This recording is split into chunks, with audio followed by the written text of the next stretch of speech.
পুজোর ছুটিতে আমি একটা বাংলা কাল্ট ক্লাসিকের ইংলিশ অ্যাডাপ্টেশন পড়লাম।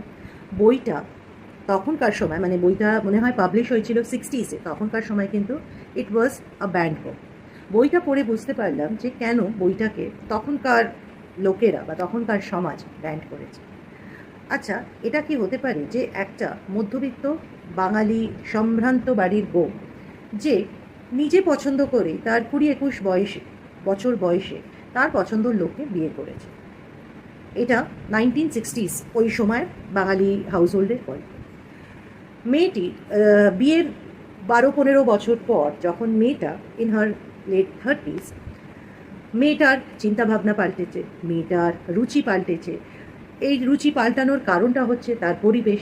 সে বিয়ের আগে একরকম পরিবেশে থাকতো, বিয়ের পরে আর এক রকম পরিবেশে তার ওঠা বসা শুরু হলো, এবং সে তার বরের বন্ধুর সঙ্গে একটা পরকীয়া ব্যাপারে ইনভলভ হলো। বইটা পড়ার পরে বুঝতে পারলাম যে কেন বইটাকে তখনকার সমাজ ব্যান্ড করেছিল। কিন্তু এটা যদি আজকে 2025-এর ঘটনা ঘটতো, তাহলে কি আমাদের সোসাইটি এরকম একটা লেখাকে ব্যান্ড করতো? মানে এটা হতেই পারে যে তুমি 20-21 বছর বয়সে তোমার যে লোকটাকে বা যে মেয়েটাকে ভালো লাগছে, তোমার যখন 35-40 বছর বয়স, সেই লোকটা থেকে তোমার ইন্টারেস্টটা চলে গেছে এবং তুমি অন্য কোনো মানুষের প্রতি অ্যাট্রাক্টেড হয়েছো। তো এই বিষয়টা নিয়ে এই গল্পটা লেখা। গল্পটা প্রচণ্ড ম্যাচিওর্ড একটা লেখা এবং ল্যাঙ্গুয়েজ দুর্দান্ত আমার লেগেছে, এবং আমি এটার ইংলিশ অ্যাডাপ্টেশনটা পড়েছি, এখন আমি এটার বাংলা অ্যাডাপ্টেশনটা পড়তে চাই। বইটা হচ্ছে it rained all night, Buddhadeb বসুর লেখা। এটার বাংলা যে অরিজিনাল বইটার নাম হচ্ছে রাতভর বৃষ্টি। এটা একটা কাল্ট ক্লাসিক। তো যারা একটু অন্যরকম লেখা পড়তে চাও এবং তাতে ম্যাচিওর্ড কন্টেন্ট আছে, this is not for teenagers, তাহলে তোমরা ডেফিনেটলি এই বইটা পড়ে দেখতে পারো।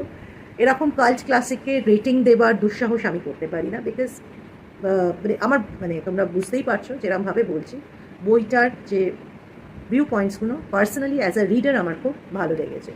বুদ্ধদেব বসুর আর কি বই আমার পড়ে দেখা উচিত, কমেন্টসে জানিও। আর পুজোর ছুটিতে তোমরা কি কি বই পড়লে জানিও। সবাইকে একটা বড় থ্যাংক ইউ আমার কন্টেন্টগুলোকে লাইক করার জন্য আর সিমিলার কন্টেন্ট দেখার জন্য। তোমাদেরকে বুক টেলস বাই পৃথা কিন্তু সাবস্ক্রাইব করতেই হবে।